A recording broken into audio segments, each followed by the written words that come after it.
तो रूस में क्रिसमस 7 जनवरी को मनाया जाता है, जिसे ऑर्थोडॉक्स क्रिसमस कहा जाता है। 6 जनवरी की शाम राष्ट्रपति पुतिन ने देश को क्रिसमस की बधाई दी। इसके ठीक बाद यूक्रेन ने रूसी शहरों पर हमले शुरू कर दिए।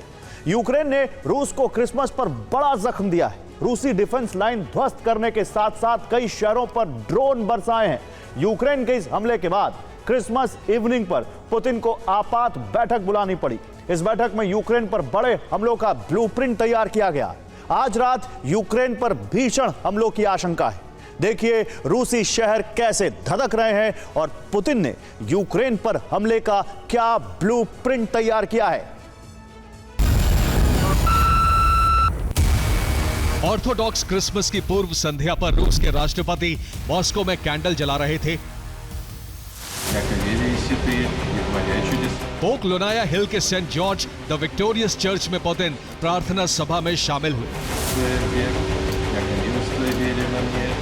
पुतिन उस ग्रैंडियोस मेमोरियल कॉम्प्लेक्स में थे जो दूसरे विश्व युद्ध में रूस की जीत का प्रतीक है। रूसी राष्ट्रपति ने देश को क्रिसमस की बधाइयां दी और क्रिसमस की सुबह होने से पहले ही यूक्रेन ने रूस को सबसे बड़े जख्म दे दिए।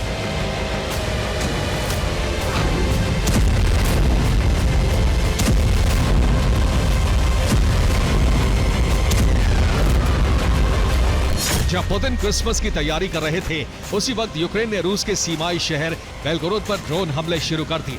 इसके साथ ही 6 जनवरी को यूक्रेन ने रूस के 6 एयर डिफेंस सिस्टम हमले करके नष्ट कर दिए।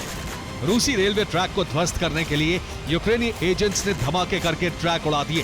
क्रिसमस की पूर्व संध्या पर रूस के नियंत्रण वाले यूक्रेनी इलाकों से लेकर रूसी शहरों तक बारूद बरसाया गया।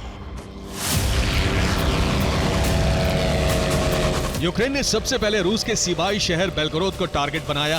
बेलगोरोद में यूक्रेन का ड्रोन एक सिविलियन कार पर गिरा। इस ड्रोन हमले से कार का अगला हिस्सा क्षतिग्रस्त हो गया और इसके बाद पूरी कार धधकने लगी। यूक्रेनी फौज ने पुतिन की डिफेंस लाइन को ध्वस्त करने के लिए कोऑर्डिनेटेड हमले किए और इनका टारगेट बने रूस के एडवांस्ड डिफेंस सिस्टम। यूक्रेन ने 6 जनवरी को रूस के 6 डिफेंस सिस्टम नष्ट कर दिए। इनमें 2 पंजशीर S-1 सिस्टम है, एक anti aircraft gun and missile defence system ओसा है। इसके साथ ही यूक्रेनी हमले में रूस के 2 S-300 advanced air defence system भी खाक हो गए। इन सभी सिस्टम की कीमत 3000 करोड़ रुपए है। यूक्रेन ने रूस के डिफेंस सिस्टम को लो फ्लाइंग FPV ड्रोन से टारगेट किया और इस हमले को डिफेंस सिस्टम का रडार ट्रेस नहीं कर पाया। इसके साथ ही यूक्रेन ने रूस के नियंत्रण वाले ज़पोरिज़िया न्यूक्लियर पावर प्लांट पर भी जबरदस्त हमले किए।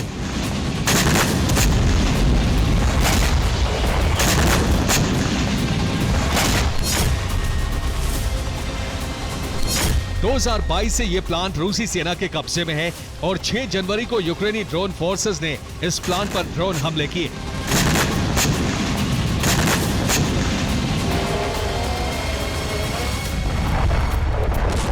यूक्रेन ने ज़पोरिज़िया प्लांट पर 48 ड्रोन हमले किए। रूस का दावा है कि प्लांट तक पहुंचने से पहले ही ज्यादातर ड्रोन हवा में नष्ट कर दिए गए। 8 ड्रोन न्यूक्लियर प्लांट के परिसर में गिरे। रूस ने कहा है कि इन हमलों से कोई नुकसान नहीं हुआ। प्लांट के अंदर रेडिएशन का स्तर सामान्य है। यूक्रेन के हमले से यूरोप और रूस पर एटमी संकट के बादल मंडराने लगे। यूक्रेन के इन हमलों के बाद पुतिन ने आपात बैठक बुलाई।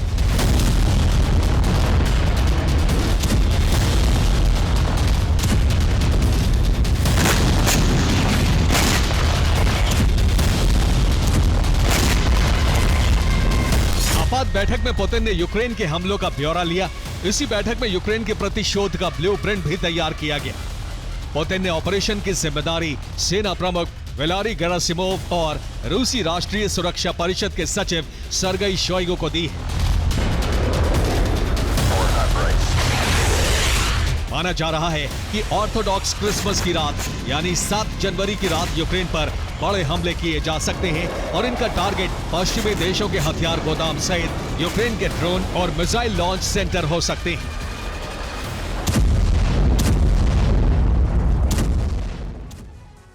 तो यूक्रेन पर हमलों की तैयारी के लिए रूस ने बड़े पैमाने पर एटमी बॉम्बर तैनात किए। पूर्वी रूस के एयरबेस से बॉम्बर बुलाए गए। इन सब बॉम्बर्स को आर्कटिक के करीब एंगल्स एयरबेस पर तैनात किया गया है। रिपोर्ट है कि 55 से ज्यादा रूसी बॉम्बर ऑपरेशन के लिए तैयार हैं। आज रात यूक्रेन पर बड़े हमले की आशंका जताई जा रही है। बॉम्बर्स के हाइपरसोनिक मिसाइलों से भी हमले किए जा सकते हैं। दूसरी तरफ रूसी नेवी के जहाज भूमध्य सागर से वापस बुलाए गए। क्रीमिया के काला सागर नेवल पोर्ट पर बड़ी तैनाती कर दी गई है। यहां रूस की सबमरीन भी तैनात की गई है। नेवी और एयरफोर्स मिलकर यूक्रेन पर हमले की तैयारी कर चुके हैं। रूसी नेवी क्रूज मिसाइलों से हमले शुरू कर सकती है। ये सभी तैनाती आज रात बड़े ऑपरेशन के संकेत मानी जा रही हैं।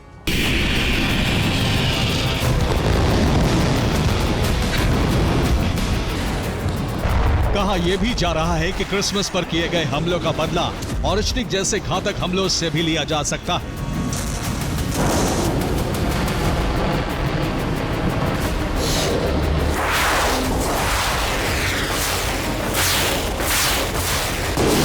रूस मिसाइल और ड्रोन हमले तभी कर रहा है जब उसके शहरों पर यूक्रेन के ड्रोन या मिसाइल हमले होते हैं।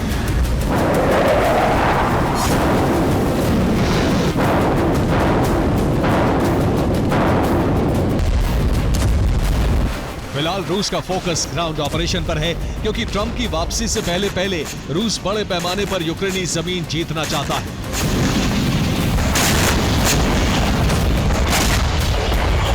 5 जनवरी को ही रूस ने डोनेट्स्क के कोराखोव पर कब्जा कर लिया।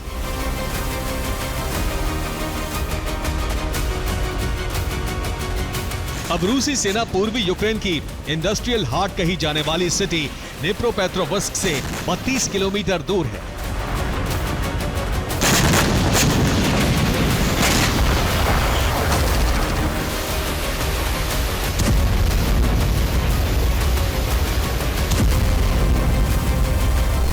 रूसी सेना पोक्रोवस्क की ओर बढ़ रही है। पोक्रोवस्क के लोग घर खाली करके जा रहे हैं।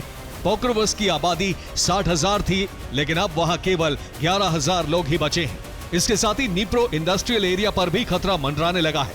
निप्रो में यूक्रेन के मिलिट्री इंडस्ट्रियल कॉम्प्लेक्स हैं। इनमें सबसे बड़ा पावलोग्राद केमिकल प्लांट है, जो सेना के लिए विस्फोटक बनाता है।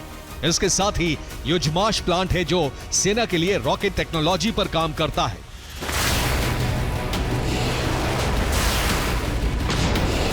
निप्रो पर कब्जा होते ही रूस यूक्रेनी सेना के अहम ठिकानों पर नियंत्रण कर लेगा।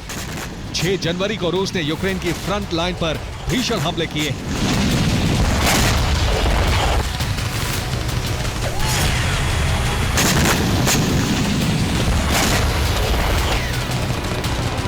रूस ने पावलोग्राद में यूक्रेन का S-300 डिफेंस सिस्टम नष्ट कर दिया। इसके साथ ही रूसी वायुसेना ने यूक्रेन के MiG-29 जेट धराशायी कर दिए। रूसी सेना ने डोनेट्स्क के टांचेस्कोए पर भी कब्जा कर लिया है। कोपियांस्क में ऑस्किल रिवर क्रॉसिंग पर हमला करके रूस ने यूक्रेनी सेना का रसद और हथियार आपूर्ति पास बंद कर दिया। रूस के तेजी से आगे बढ़ने की सबसे बड़ी वजह है यूक्रेनी सेना का कमजोर मनोबल। यूक्रेनी जवान मोर्चा छोड़कर भाग रहे हैं।